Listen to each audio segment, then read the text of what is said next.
여러분, 버킷리스트라는 말을 아십니까?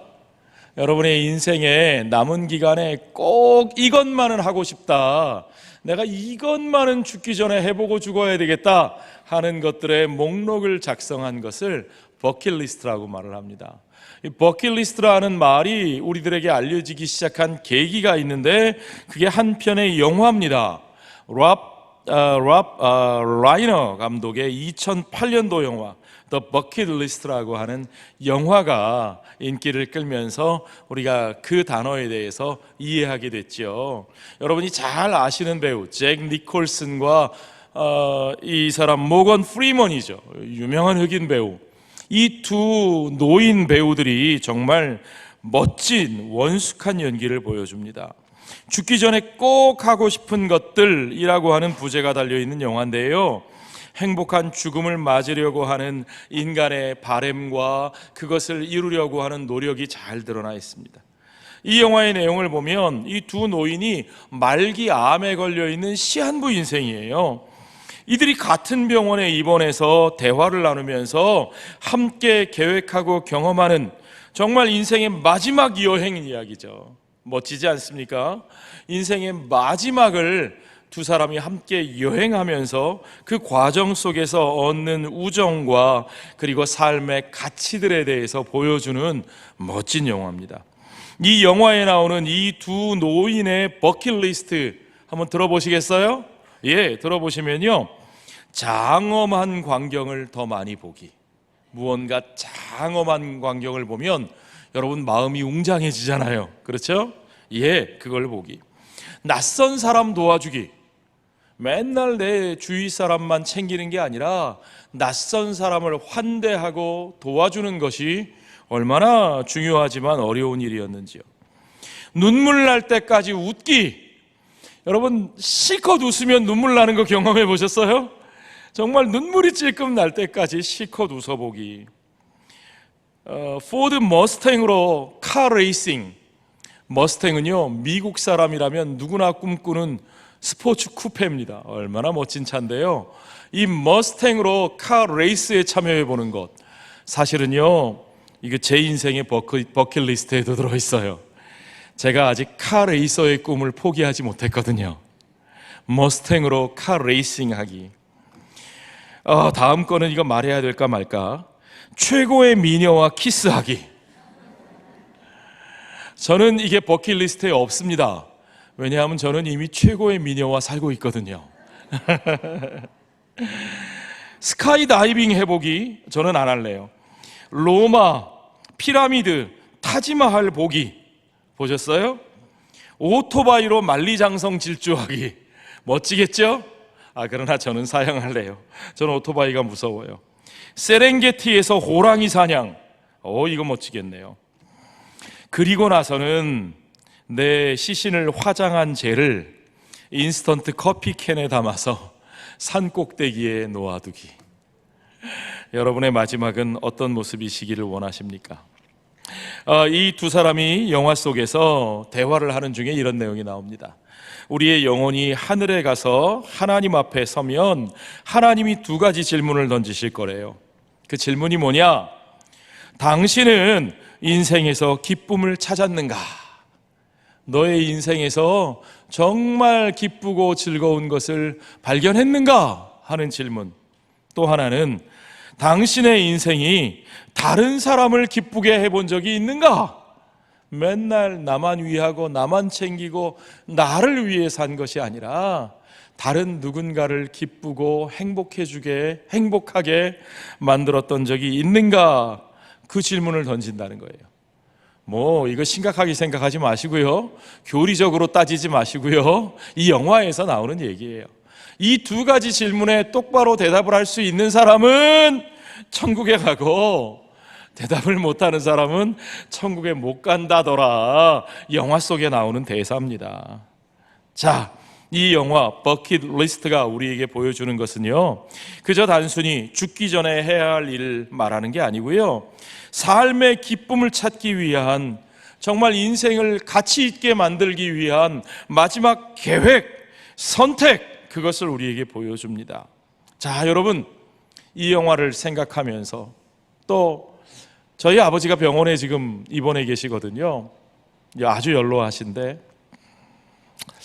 아버지가 늙어가시고 약해지시는 걸 보면서 우리의 삶을 생각하게 됩니다.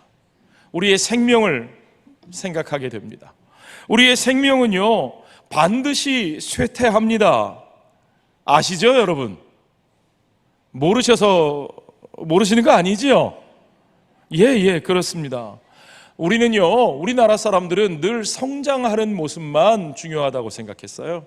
우리나라 경제가 성장하고 사회가 성장하고 성장하고 커지고 확장되고 교회가 성장하고 그것만 늘 생각하고 그게 당연하다고 생각했어요. 그런데 아니요, 우리 인생은 그렇지 않습니다. 성장할 때가 있으면 쇠퇴할 때가 있고, 여러분 앞으로 우리 사회도 어떻게 될까요? 인구도 늘어나는 게 아니라 줄어든다 그러고 경제도 성장하는 게 아니라 어쩐지 자꾸 어려워지는 이야기만 들리고, 근데 사실은 그게 자연스러운 거예요. 우리의 삶에도 성장이 있으면 쇠퇴하는 것이 있습니다. 인생이 그런 겁니다. 우리는 쇠퇴하고 그리고 언젠가는 사라지게 됩니다. 마지막 순간을 맞이할 수밖에 없습니다. 우리가 그 마지막이 있다는 사실을 받아들이면서 죽음이라고 하는 것이 나와 상관없는 것이 아니라 내 삶의 한 부분이라고 하는 사실을 우리가 인정하고 받아들여야 할 줄로 믿습니다. 그것이 우리 믿음의 중요한 태도입니다. 우리는 우리의 죽음을 긍정적인 자세로 받아들일 때에, 그때에 우리의 삶이 정말 가치 있게 승화될 수 있는지를 체험할 수 있을 것입니다. 자, 우리의 삶의 아름다운 순간들, 성장과 확장의 아름다운 순간들을 우리가 경험하기를 원한다면, 그러면 우리는 정말로 우리의 인생의 마지막 순간, 우리가 어떻게 쇠퇴해 갈 것인가, 우리가 어떻게 아름답게 그 마지막을 맞이할 수 있을 것인가를 준비해야 합니다. 그것을 받아들이고 준비해야 우리의 인생은 정말로 아름다워지고 정말로 가치 있게 마무리할 수 있다는 것입니다. 자, 여러분, 죽음이라고 하는 것은 오늘도 저와 여러분을 향해서 다가오고 있습니다. 어떤 분은 교통사고로, 어제 뉴스를 보다가 참 마음이 아팠는데요, 맨날 버스 타고 지나다니던 지하차도인데 갑자기 물이 차서 이 버스가 빠져나오질 못한 거예요. 거기에 무려 19명이 타고 있었답니다. 아니 20명이 타고 있었는데 아주머니 한 분만 빠져나오셨어요. 나머지 분들 어떻게 되셨는지 아직 몰라요. 우리 인생이 정말 어떻게 될지 모르는 겁니다. 중요한 것은 매일매일 일상을 살아가는 우리들도, 그런 일을 당하지 않는 사람들도 매일매일 조금씩 죽어간다는 겁니다. 사실입니까, 여러분? 좋든 싫든 우리는 매일매일 한 발짝씩 죽음을 향해 다가가고 있는 것입니다. 여러분, 우리가 좁은 데서만 살다가 산이나 바다에 가면 우리의 시야가 확 트이는 걸 경험하실 수 있죠. 이 골목길에, 문현동 골목길에서 막 옴닥옴닥 지내다가 광안대교만 딱 올라가면 저 망망대에 눈이 딱 뜨이고 황령산 꼭대기에 딱 올라가면 그 밑에 쫙 내려다보면 아이고, 저 속에서 내가 왜 이렇게 아웅다웅 옴닥옴닥 이렇게 죽을 똥살똥 살았지, 그러면서 눈이 확 열리고 마음이 넓어지는 것을 경험하시잖아요. 안 해보셨어요? 당장 해보십시오. 아이고, 여러분의 버킷리스트 당장 해보십시오. 자, 마찬가지로 여러분, 우리의 삶이 영원할 것처럼 그 속에서 살다가 우리가 죽음을 생각하고 죽음을 바라볼 때 우리는 정말로 인생에 대해서 제대로 바라볼 수 있는 시야가 열리게 되는 것을 여러분 믿으시기 바랍니다. 그래서 여러분, 우리의 마음은 상갓집에 가 있어야 돼요. 우리는 한 번씩 무덤을 바라보며 묵상할 수 있어야 합니다. 기독교 대학의 한 교수님이 채플 시간에 아주 짜증이 나셨어요. 학생들이 예배 드리는 태도가 엉망이고 막 말씀도 안 듣고 집중도 안 하는 거예요. 아, 이런 채플이 무슨 소용이 있나 막 화가 나가지고 학생들한테 이렇게 얘기하셨대요. 나는 이런 채플 소용없다고 생각합니다. 채플 이렇게 드릴 바에야 차라리 이 예배실에다가 의자 말고 관짝을 가득 채워 놓으십시오. 관. 이 예배당에 이 장의자 다 걷어내고 관으로 가득 채워놓고 채플 시간에 뭘 하느냐? 학생들 쭉 순서대로 그 관에 쫙 눕혀놓는 거예요. 가서 누워있어! 그래놓고 하늘 가는 밝은 길이 전국에서 만나보자 틀어놓고 20분이고 30분이고 가만히 눈 감고 거기에 누워있으라고 시키는 거죠. 그러면 어떤 일이 벌어질까요? 아무리 중요하게 목청 높여 외쳐도 귀로도 안 듣던 사람들이 자기들의 죽음에 대해서 묵상할 겁니다. 자기 인생에 대해서 진지하게 생각할 겁니다. 그래서 정말 내가 이렇게 살아도 되는 건지, 내 인생에 정말 무엇이 중요한지를 바르게 깨닫는 시간이 될 겁니다. 그러면 여러분들의 인생에 이 채플 시간이 정말 소중한 시간이 될 겁니다. 자, 그래서 여러분들의 묘비명을 한번 상상해 보십시오. 여러분이 돌아가시면 그 앞에 묘비명 표지판이라도 하나 써드릴 텐데 거기다가 뭐라고 새겨 넣기를 원하십니까? 요즘에는 납골당에 많이 들어가시는데 납골당에도 요만한 표지판은 있더라고요. 그 납골당 표지판에다가 여러분 뭐라고 써넣기를 원하십니까? 영국의 극작가인 조지 버나드 쇼라고 하는 사람은요, 자기 무덤에다 이렇게 쓰라고 했대요. 우물쭈물하다가 이럴 줄 알았다. 아뿔싸. 어떤 사람은 이렇게 썼답니다. 사망 30세, 실제로 땅에 묻히기는 80세. 실제로 죽은 것은 80세지만 사실 그의 인생은 30세 때 끝난 것이나 마찬가지였다는 후회를 담고 있는 거죠. 자, 여러분, 중요한 것은 우리가 다 그 죽음을 향해 가고 있는데 우리가 그 시간에 어떻게 살 것인가 하는 것이 중요합니다. 전 유엔 사무총장을 역임했던 닥 하마슐드라는 분이 자기 아들에게 이런 말을 들려줬다고 합니다. 얘야, 네가 이 세상에 태어났을 때 너는 울었지만 우리 모두는 기뻐서 웃었단다. 이제 네가 세상을 떠날 때는 너는 웃지만 너를 아는 모든 사람은 울도록 인생을 살거라. 우리는 죽음 앞에서 슬프지 않습니다. 울지 않습니다.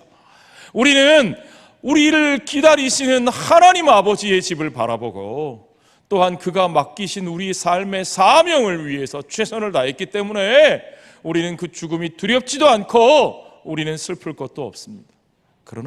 그래서 우리는 그 죽음 앞에 당당히 웃으면서 그 길을 걸어가지만, 그러나 우리를 아는 모든 사람들, 우리를 기억할 때마다 우리의 사랑과 희생과 헌신과 그 귀한 가치를 기억하는 사람들은 우리와의 이별이 아쉬워서 눈물 흘릴 수밖에 없는 저와 여러분, 그런 인생을 살아야 할 줄로 믿습니다. 자, 여러분, 그레고리 스탁이라고 하는 분이 쓴 책 중에 The Book of Questions, 질문하는 책이라고 하는 그런 책이 있어요. 이 책에 보면 이런 질문을 던집니다. 만일 당신에게 5분의 시간이 남아있다면, 단 5분만 남아있다면 뭘 하겠습니까? 여러분, 뭘 하시겠어요? 시간이 5분밖에 없어요.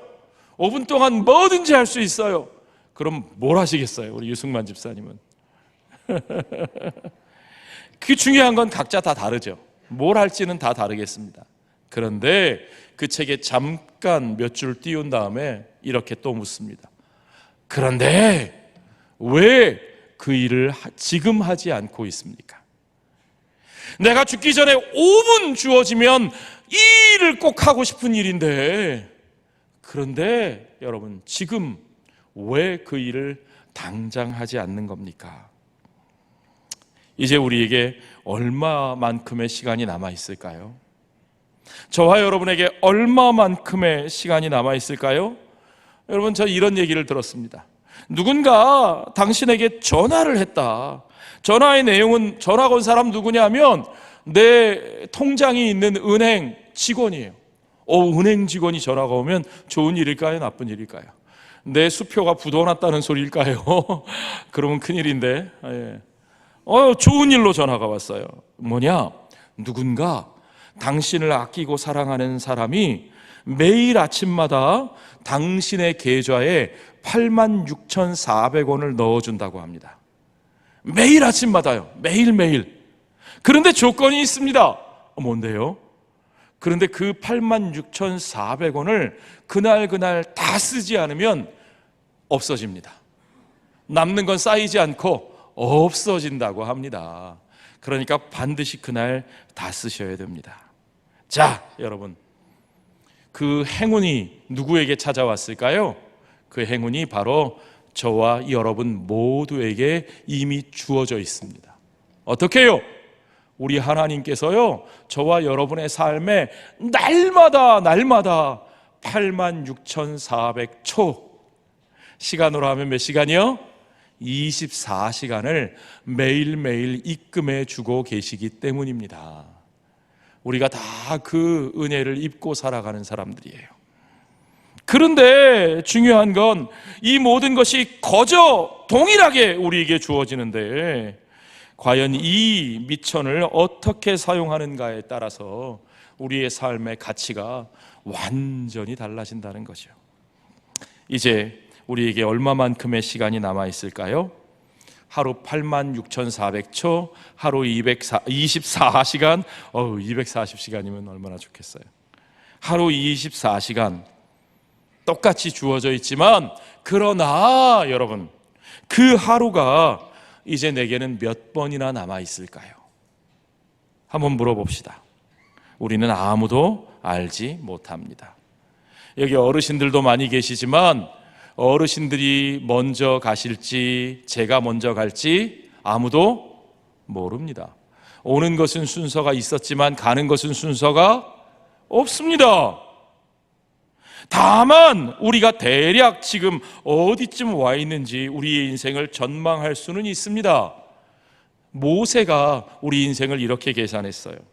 시편 90편 10절에 보니까 우리의 연수가 70이요 강건하면 80이라도, 이 자기는 120년 살아놓고 보통 그렇다는 거죠. 보통. 예. 그 연수의 자랑은 수고와 슬픔뿐이요 신속히 가니 우리가 어떻게 가요? 퓨 날아가나이다. 우리 인생이 제트기 타고 날아가는 것과 같이 지나갑니다. 이 계산법을 따라서 우리가 80까지 산다고 가정해 봅시다. 죄송합니다. 여기 80 넘으신 어르신들 화내지 마십시오. 모세가 그렇게 말했다는 거고요. 예. 모세 자신도 120까지 살았으니까 여러분 너무 걱정하지 마세요. 예. 80이라고 할 때 만일 우리가 아침 6시에 일어나서 밤 12시에 하루 일과를 마무리한다고 생각하면 우리의 나이를 이 하루에, 우리의 하루 일과에 대입해서 한번 계산하면 어떻게 되느냐? 내가 현재 처해 있는 시간 20살 내가 20살이다 그러면 아침 8시 30분. 내가 30세다 30살이다 그러면 내 인생은 오후 1시 30분. 내가 40세다 그러면 오후 4시. 내가 50이 되었다 그러면 저녁 6시 30분. 제가요 이번에 우리나라에서 만 나이로 모든 것을 이제 한다. 그래서 나 이제 나이가 줄 수 있겠구나 신난다 그러면서 저희 집사람한테 나 아직 40대지? 그랬더니 아니 당신은 만으로도 50대야. 네. 만으로도 50대예요. 퇴근할 시간이네요. 6시 반이면. 예, 물론 이 시간은요 우리가 80까지 죽지 않고 살 수 있다는 전제 아래서 계산한 겁니다. 그러니까 장담할 수 있어요? 없어요? 없습니다. 죄송하지만 아무도 장담할 수 없습니다. 자, 이 장담할 수 없이 귀한 시간에, 이 얼마 남지 않은 소중한 시간에 소중한 인생에 우리가 해야 될 가장 중요한 일이 뭐냐? 성경은 우리에게 너는 하나님과 화목하라고 말씀하고 계십니다. 하나님과 화목하고 하나님이 우리에게 주신 화목하게 하는 직분을 감당하라고 말씀하고 계십니다.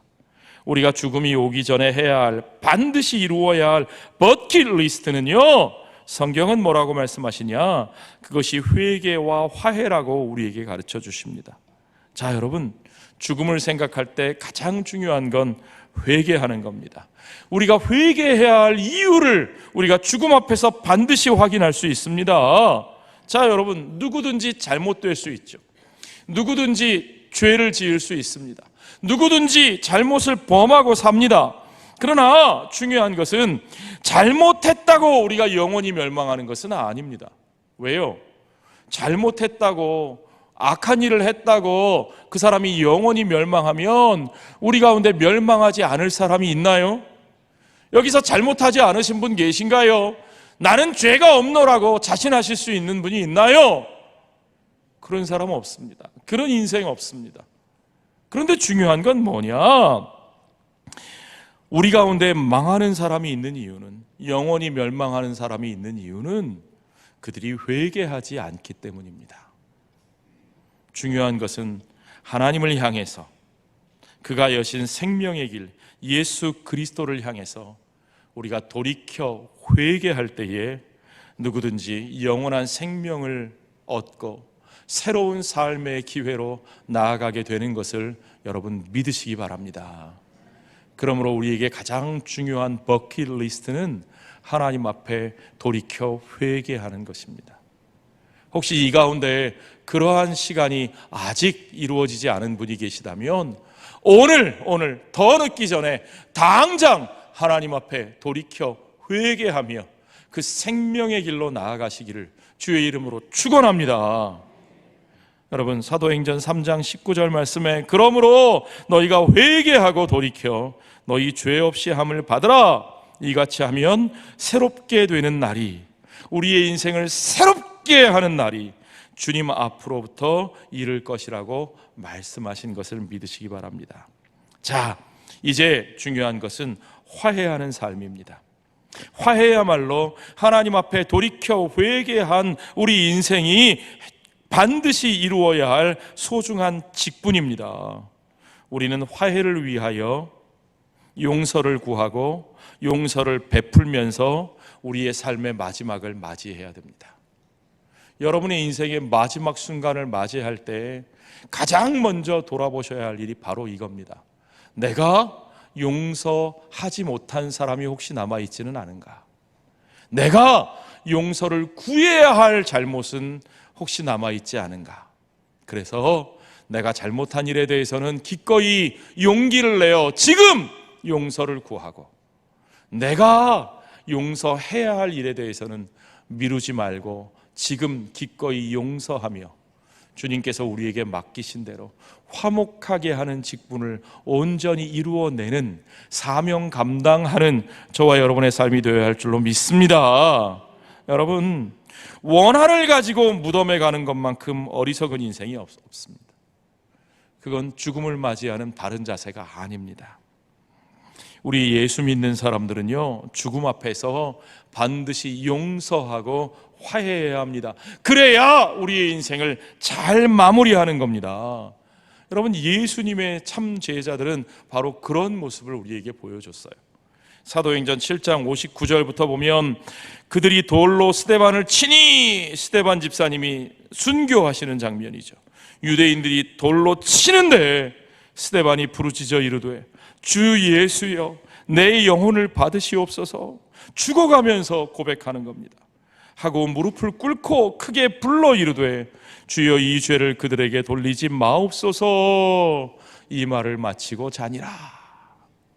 여러분, 우리가 주님 앞에 잠들기 전에 마지막으로 반드시 해결해야 될 일이 용서하는 일이고, 그 용서의 삶을 살았을 때 우리는 죽음을 두려워하지 않고 스데반처럼 어떤 상황 속에서도 평안하게 주님의 부르심에 따라갈 수 있을 줄 믿습니다. 그렇습니다, 여러분. 우리 인생은 그렇게 마무리되어야 합니다. 또한 중요한 것은 창조주와 화해를 이루는 삶이 중요합니다. 그 가운데 영원한 생명의 길이 열린 사람들은 그 마지막 시간을 정말 아름답게 마무리하고 그 영원한 삶을 제대로 준비했기 때문에 평안하게 그 안식으로 들어갈 수 있는 겁니다. 오늘 우리에게 주신 하나님의 말씀을 좀 다시 여러분 살펴봅시다. 18절부터 다시 보죠. 모든 것이 하나님께로서 났으며 그가 그리스도로 말미암아 우리를 자기와 어떻게 하셨다고요? 화목하게 하시고 또 우리에게 무엇을 주셨어요? 화목하게 하는 직분을 주셨으니 곧 하나님께서 그리스도 안에 계시사 세상을 자기와 화목하게 하시며 그들의 죄를 그들에게 돌리지 아니하시고 화목하게 하는 말씀을 우리에게 부탁하셨느니라. 주님께서 우리에게 부탁하게 하신 것은 화목하게 하시는 말씀, 평화의 복음, 화해의 메시지인 것을 여러분 믿으시기 바랍니다. 그러므로 우리의 입에는 분노와 정죄와 분열의 메시지가 아니라 하나됨과 용서와 화해의 메시지로 우리의 입술에 가득 담겨 있어야 하는 것을 믿으시기 바랍니다. 그러므로 우리가 그리스도를 대신하여 사신이 되어 하나님이 우리를 통하여 너희에게 권면하시는 것 같이 그리스도를 대신하여 간청하노니 같이 읽죠. 너희는 하나님과 화목하라. 아멘. 여러분, 하나님과 화목한 관계를 회복하셨습니까? 여러분, 하나님께 돌이켜 회개하며 그분과 그리스도와 연합함으로 하나님이 주신 생명의 길로 나아오셨습니까? 반드시 여러분이 그 길로 걸어가시기를 바랍니다. 우리 인생 가운데 주어진 것들을 감사하면서 그동안 내가 저질렀던 죄악들을 뉘우치고 함께 지냈던 모든 이들과 사랑의 관계를 회복하면서 그 삶 속에서 죽은 자를 살리시고 없는 것을 있는 것 같이 부르시는 우리 하나님을 바라볼 때 우리는 저 하나님의 집, 저 영원한 나라로 돌아갈 때 그럴 때 후회와 미련이 남는 것이 아니라 분노로 원한으로 눈을 못 감는 것이 아니라 한 세상, 저 세상 참 소풍 갔다 온 것처럼 아름다웠노라고. 어떤 시인이 그렇게 노래했죠. 아름다운 소풍 즐겁게 다녀왔다고 우리 하나님께 보고할 수 있는, 고백할 수 있는 저와 여러분의 삶이 될 겁니다. 오직 그리스도 안에서 회개하고 화해하는 삶을 살아갈 때 우리는 이 썩은 옛 육신의 삶에서 허무하고 비참하게 죽어가는 것이 아니라 오직 사도 바울처럼 진정으로 믿음 안에 고백하게 될 겁니다. 고린도후서 5장 17절 말씀을 여러분 다 같이 읽읍시다. 어떻게 고백합니까? 그런즉 누구든지 그리스도 안에 있으면 새로운 피조물이라. 이전 것은 지나갔으니 보라 새 것이 되었도다. 할렐루야. 저와 여러분의 인생이 새로워지기를 소원합니다. 하나님은 우리에게 이와 같이 새 삶을 주시기 위해서 오늘 21절 말씀해 보니까 죄를 알지도 못하신 이를 우리를 대신하여 죄로 삼으셨다고 말씀하셨습니다. 우리로 하여금 그 안에서 하나님의 의가 되게 하려 하심이라. 우리가 하나님으로부터 그 아들 예수 그리스도를 통하여 그의 십자가의 은혜를 통하여 우리의 죄 사하심을 받고 우리가 의롭다 칭하심을 받았을 뿐만 아니라 이제 하나님은 우리의 삶을 통해 그의 의를 이루시고 우리가 이 땅 가운데 하나님의 의로 세워지기를 원하시는 것을 여러분 믿으시기 바랍니다. 우리를 하나님과 화목하게 하신 그분 이제 그분 안에서 우리에게 주신 화목하게 하는 직분을 붙들고 세상 가운데 화평하게 하는 말씀을 전하며 세상을 화목하게 하는 자로, 피스메이커로 세상을 하나 되게 하는 자로 이끌어 나가는 그와 같은 사명을 감당하며 살아나가는, 그래서 주님이 우리에게 주실 그 마지막 시간에 주님 앞에 기쁘고 당당하게 나아갈 수 있는 저와 여러분 되시기를 주의 이름으로 축원합니다. 기도하겠습니다.